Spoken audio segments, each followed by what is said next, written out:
ജീവിതം താളടിയാകുമ്പോൾ, പരീക്ഷണങ്ങൾ പലതും നടത്തിയിട്ട് വിജയം കണ്ടെത്താതിരിക്കുമ്പോൾ, പലരിലും ആശ്രയിച്ചിട്ടും പ്രയോജനമൊന്നുമില്ലാതിരിക്കുമ്പോൾ, ഇനിയൊരു വിടുതലില്ല എന്ന് നാം നമ്മോട് തന്നെ പറഞ്ഞുകൊണ്ടിരിക്കുമ്പോൾ, ദൈവത്തിൻ്റെ ഒരു പ്രവൃത്തി ഉണ്ടാകുവാൻ കൊതിക്കുന്ന നിമിഷങ്ങൾ നമ്മിലേവരിലുമുണ്ടാകും. ആ സമയങ്ങളിൽ ദൈവം ഒരു വെളിപ്പാടകലെ മാത്രം നിൽക്കുകയാണ്. എന്ന് വെച്ചാൽ ഒരു പ്രാർത്ഥനയുടെ വെളിപ്പാടകലെ മാത്രം. നമ്മൾ പലരെ പോലെ ദാവീദും കഷ്ടങ്ങളിൽ കൂടി കടന്നുപോയി. ആ സമയത്ത് ദാവീദ് ചെയ്തതത്രേ 34 സങ്കീർത്തനം 6 വാക്യം. ഈ എളിയവൻ നിലവിളിച്ചു, യഹോവ കേട്ടു, അവൻ്റെ സകല കഷ്ടങ്ങളിൽ നിന്നും അവനെ രക്ഷിച്ചു. ആവശ്യങ്ങളുടെ മുമ്പിൽ നിലവിളിക്കുവാൻ ആര് തയ്യാറാകുമോ, അവരുടെ നിലവിളി ശബ്ദം കേൾക്കുക മാത്രമല്ല, അവരുടെ സകല കഷ്ടങ്ങളിൽ നിന്നും രക്ഷിക്കുവാൻ ദൈവവും തയ്യാറായി നിൽക്കുന്നു. ദൈവം ദാവീദിന് വേണ്ടി ചെയ്തത് ഇന്ന് നമുക്കായും ചെയ്യാൻ അവിടുന്ന് സന്നദ്ധനാണ്. ദാവീദ് തന്നെപ്പറ്റി നടത്തുന്ന അവതരണം പൂർ മാൻ, എളിയവൻ എന്നാണ്. എന്നുവെച്ചാൽ ദൈവത്തിന് നൽകുവാൻ തൻ്റെ ഒരു പ്രാർത്ഥനയല്ലാതെ മറ്റൊന്നും തന്നെയില്ല.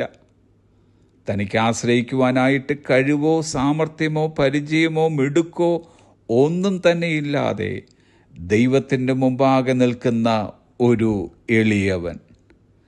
നാമും ദൈവത്തിൻ്റെ മുമ്പാകെ ഒരു പരമ ദരിദ്രനെ പോലെ എളിയവരിൽ എളിയവരായി നിൽക്കുവാൻ കഴിയുന്നുവെങ്കിൽ ദൈവത്തിൻ്റെ കടാക്ഷം അണപൊട്ടി ഒഴുകുന്നത് പോലെ നമ്മുടെ മേൽ വെളിപ്പെടുന്നത് കാണുവാൻ കഴിയും. കഷ്ടത ജീവിതത്തിൽ നേരിടാത്തവരായി ഭൂമിയിൽ ആരും തന്നെയില്ല.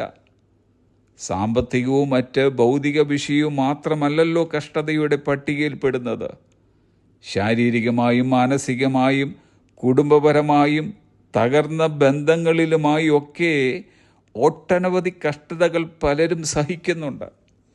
എന്നാൽ ഒരു ക്രിസ്തു വിശ്വാസി തനിയെ കഷ്ടത അനുഭവിച്ച് ജീവിതം മുമ്പോട്ട് കൊണ്ടുപോകുവാൻ ദൈവം ആഗ്രഹിക്കുന്നില്ല.